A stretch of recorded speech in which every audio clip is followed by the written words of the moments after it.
With you again today, but even more glad to have Big Chad Johnson with us. What's up, my man? Man, it's always a good day in Shawnee, and I'm just fortunate to be alive. And it's always a pleasure to be able to talk to you a little bit about what we're doing, what we're trying to build. So I'm excited for the day. Well, again, I echo a lot of what I hear, which is you're doing a great job. And I learned recently your your dad comes to the games all the time. Your brother might have been at the game. I want to meet your family, man. I want to know where you came from. Yeah, I'm very fortunate to have the support that I do. My parents have spent a lot of time in gyms over the course of my life and my brother's life. Both of us were fortunate enough to play basketball all the way through college. My dad played basketball in college. In fact, that's where he met my mom at Oklahoma Christian University a few years ago. But they support me and my brother as well. And whatever we're doing, we're very fortunate to have the support system we've had. Of course, they have seen all sides of my coaching career, and even this year, just being able to talk to them after games has been something I definitely don't take for granted. And so I'm just thankful that they're able to come to the games and don't mind, seeing me uh, in different facets. I guess is the best way to put it. I love it. So I remember the Oklahoma Christian Eagles would come That's to correct. town and play OBU back in the old Yeah, Clark Craig Fieldhouse. yeah, yeah, And yeah. maybe I watched your dad play. Very well may have. I mean, that was I was actually talking to a high school coach who played at OBU, Quentin Wooldridge, last week. Yeah. Shawnee, you may be familiar with him, and I we knew him when he was a freshman. yeah, He yeah, was a yeah. So he freshman actually outside played for shooter. yeah, He could yeah, for bomb. Coach Hoffman, who I worked for at UCO. But in any case, there was some high level battles between OC and OBU over the years, and so I was fortunate enough to kind of have had the opportunity to work with Coach Hoffman, who was obviously a legend at OBU, but then also working with Coach Dan Hayes, who's obviously a legend at Oklahoma Christian. In fact, my dad was his first recruit at Oklahoma Christian back in the 80s, and so that's kind of a cool connection that I have to Coach Hayes, and I actually talk to him pretty often. But yeah, my family's been very, very supportive of me, and I'm thankful that they are able to be a part of this ride with me. So Bobby Hoffman. Yeah, Okay. yeah, Do you know what his claim to fame was at OBU when he played? taking charges. That was taking charges, man. He Yep, would yeah, take that charge, then he would slide for at least 10 feet he, on his yeah, rump, he and it has would be going the he's other told way. that story a few times. In fact, he'll tell it a little more humbly and say that that's all he could do, and that's what he was able to do to get on the Hey, court. coach, I'm not arguing that. I I'm mean, not I'm not arguing that if I that's had all that 13 guys on Bobby my could team do. that would love to take charges, I'd feel a lot better at times. But yeah, no, it's funny that you brought that up. Well, and he's the only one that's ever kicked me out of a place. Bobby Hoffman. That that doesn't surprise me. Okay, so yeah, I can't wait to meet your family, your dad, your fiance. Just beautiful. I privileged to meet her, but let's move forward because man, first of all, you had a pretty good week. Edison got away from you a little bit. Talk a little bit. 10-point loss up at Edison. What happened and what'd you learn? Yeah, I think we learned a lot, honestly. I mean, as we talked about going into the game, we knew that our margin for error in that game specifically was going to be relatively small. And I thought we did a lot of good things in terms of our overall effort. I thought we played really hard. I thought we tried for the most part to make the right plays. Just in a game like that, when you're playing a good team, you can't make some of those mistakes at certain points in the game. And I thought not just at the end of the game, early on in the game, we kind of dug ourselves a hole. And so that was one of the talking points that I told the guys on Monday at practice is that we have to be able to maximize our opportunities and really capitalize when we have an opportunity to either build a lead or sustain a lead. We have to really be mindful of that. But I thought overall our effort and our approach was pretty good. And, you know, I do think that there is some aspect of the overall youth and relative inexperience in our team that played a factor. I mean, I think that just some of those plays that were made, you can attribute to guys not really being in that opportunity or not having that real rep more often than not. And so I think that that was part of it.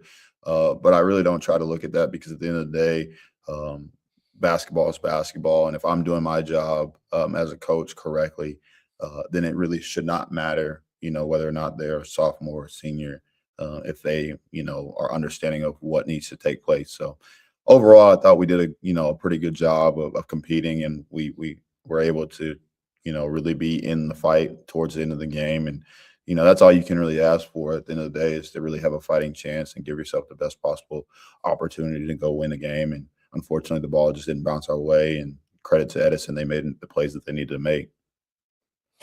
I really appreciate you kind of taking the onus. We can always find excuses. We can always point, to a different direction. But what I heard you do was put 4 fingers back at yourself, 3 Of fingers course. back at yourself.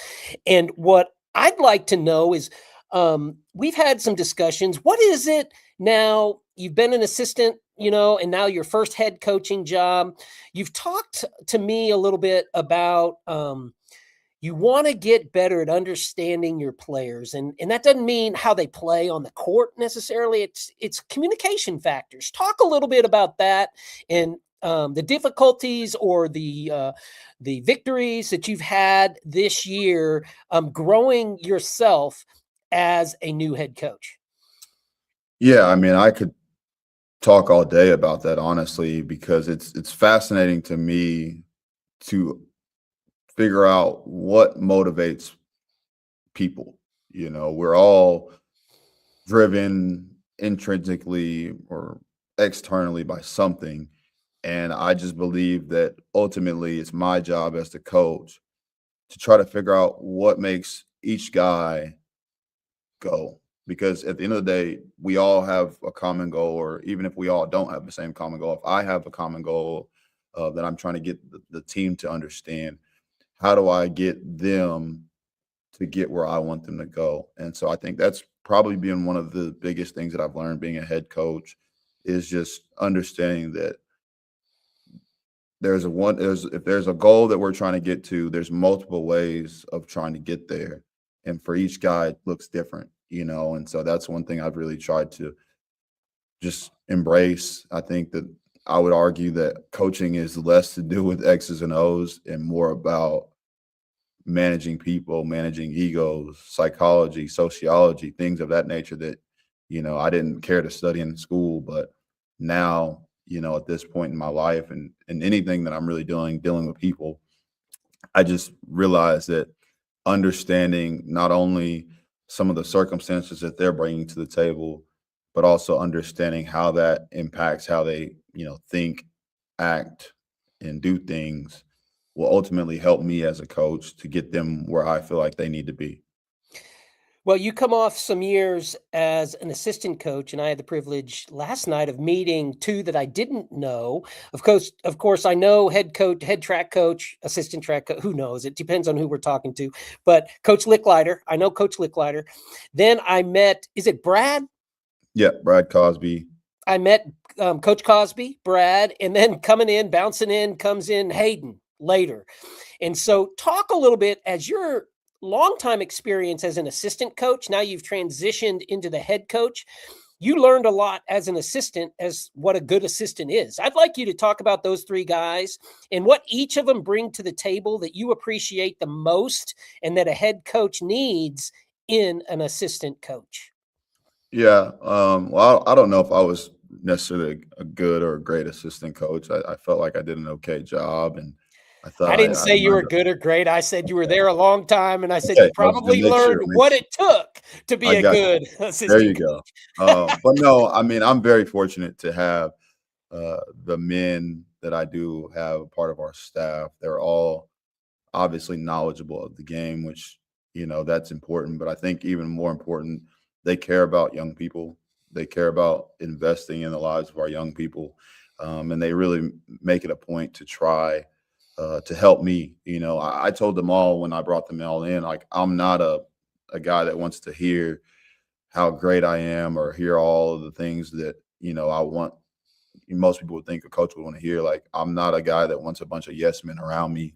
And that's really just how I operate personally too. But I do think there's obviously a balance. And one of the things that I've learned over the course of my years of being an assistant coach is that it's one thing to have an idea, and to be able to say, "Hey, coach, I think we should do this," but it's another thing to be able to support that with facts or stats or some kind of justification to show why it would work.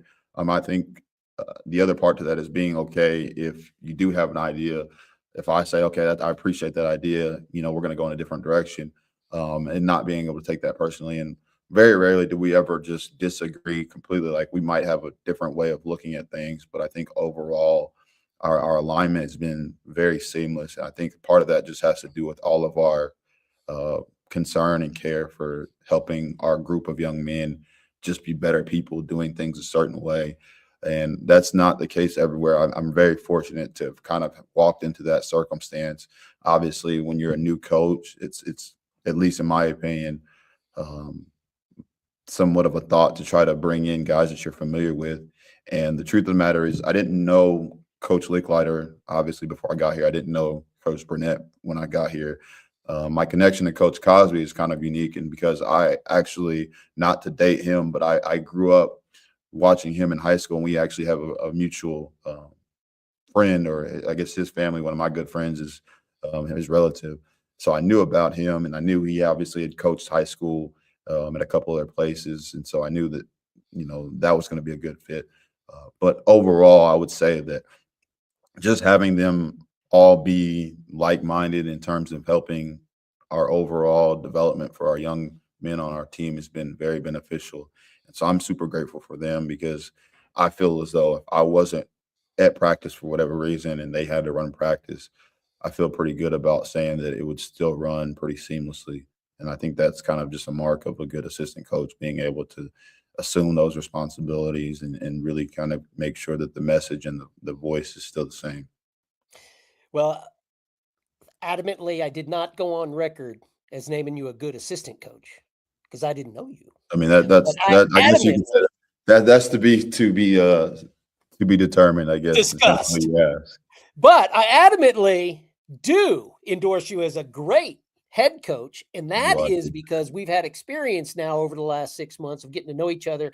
But also, it's because of the feedback that I get from anybody that I bring your name up to who knows you. I mean, well, I I don't know appreciate about it. the ones who don't know you. That's not what I'm talking about. But I'm Sure. talking about the ones who know you. They all have very positive things to say, which is something that you touched on. Is it talking with your kids, being able to get them to move in the same direction? And it's difficult to understand where they are as individuals. You seem to do that per your resume of people who know you with the people who know you. You somehow, and this is my question, you somehow are able to be able to put out in front of somebody something you'd like to accomplish, and they move in that direction. Might not accomplish it, might not, but they start to go that way. And I'm wondering, do you think it's intrinsic as a head coach to be able to figure out, or what is it? I would think you would need to get buy-in from your players in order for them to want to move in the direction that you're thinking is best for everybody to go on your team. Would that be a true statement? Are you about, okay, how do I get buy-in? Yeah, I mean, I think when you talk about accomplishing a goal or building a culture or ultimately trying to help somebody be a better person or just be better in general, the truth of the matter is they don't really care what you know until they know that you care. And I think that that can look a lot of different ways to a lot of different people. And that's ultimately what I've tried to figure out, how I can ensure that they know that I care about them. And at the end of the day, while my goal is obviously to try to win every game and have as much success on the floor, the truth of the matter is that, like, a lot of my sleepless nights, a lot of my internal questions don't center around, or at least they don't stay on ways that we can win games. They're more so, how can I help this person break this habit or pick up this good habit so that they can be a better person? Because I'm a firm believer in that the more you can better your life Master Key personally, Tire and a that line will local ultimately, family-owned business with over 40 it's like years of no experience. technical difficulties. Sorry about It's that. all good. No worries. It's all good. I can adapt. But no, what I was saying was ultimately, I think that if you can better your life personally, I think that will help you not only as a person, obviously, but help you in athletics, academically, because your approach is different. And so I think that if I can figure out a way to attack that, then we'll be able to yield some of the results on the floor. And so, kind of tying back to one of the questions you asked me previously, that's honestly been one of the small wins that I've been able to see over the course of these last few months, is seeing guys slowly but surely start to break some bad habits and really try to make the best decision for them and the group and overall their well-being. Well, talking about what's best for the group, overall well-being, got a big challenge coming in Friday night, Coach. That's an understatement. I titled this one Top 10 Nationally, question mark. Yeah, I Booker mean, T coming to town, because there is no doubt they are a good team, and we'll talk about that. Last night, I heard our athletic director, Big Dax, say they're top 10 nationally. At least I think I'm not putting that on Dax. That's what I heard. And so I thought sure. that would be a good one, because this is going to be a fun night for people to come out to the Pack at 6 p.m. to watch the girls fight Booker T. Washington for a district title, Yeah. and then turn around and then watch one of the best teams in the nation and how our young kids match up against that. I mean, that's a great value for any family to come and see this Friday night, which would be February 10th, 11th, 12th, 13th. Woo! Friday the 13th. It could Yeah. happen. There you go. At the Pack. So talk a little bit about, well, before that, on the same note, it's also senior night. And that's huge. We just had, on the girls' side, we just had Daly go over 1,000 points. And you and I were talking before. You've got a player in Aiden Sekiros who probably is right at that 1,000-point level, if not more. And he has been a baller for the last 3 years, and each year getting better. And what I most appreciate about him this year is Aiden, he may go scoreless in the first quarter. He may go scoreless in the first half, but by golly, when he starts to hit, they can't stop him. They Yeah. can't stop him. And he gets his 20. And he's not doing it selfishly. He is, Not at in all. fact, I would like to see him shoot more. Talk a little bit about Aiden. Talk a little bit about what he means and just how great it's been to have him as a senior leader for your young squad. Yeah, I probably don't give him enough credit because I expect him to go get 20, and even some of his off nights, he's still a matchup problem. He still finds ways to make the right plays. In fact, you talk about, you look up and he has 20. Like last night, I didn't realize that he had 26, and to your point, you're 100% right. He's very unselfish. Like he's always looking to get his teammates involved, which is not always the case when we have a guy who's been in the program playing with a bunch of new guys. He could probably say that he has the right to be selfish at times, and he's not. A McDonald's All-American nominee, like you said, he's probably, if not and 1,000-point scorer, is going to have all types of all-tournament accolades when it's all said and done. And I'm just grateful I've had the opportunity to coach him and get to know him and be a part of his life. Well, me too. It's been a privilege to watch Aiden Sekiros over the years that we've been able to watch Aiden, and I echo that. And now we look at Booker T coming to town Friday night. What's your thoughts? I mean, it's going to be a tall task. I mean, there's no secret about that. They're very deep. They're, physically very athletic, have a lot of high-level talent, and they're well coached. Coach Eli Brown's done a phenomenal job with them. And I'm just excited for us to go out there and actually get to play with our full strength. If there's one thing that maybe we can hang our hat on, is they didn't get to see us at full strength the last time we played, so maybe that'll catch them off guard. But no, I mean, at the end of the day, we have to go out there and compete to the best of our abilities and continue to try to get better and let the chips fall where they may. And I would like to see us continue to get better in some of the aspects that we've struggled with in terms of some of our defensive focus and really being able to keep guys in front of us. And we'll have to rebound and take care of the basketball, things that we had to do last night. And so if we do that, I think that'll be something we can hang our hat on. And at the end of the day, if we continue to compete, that'll help us out down the road.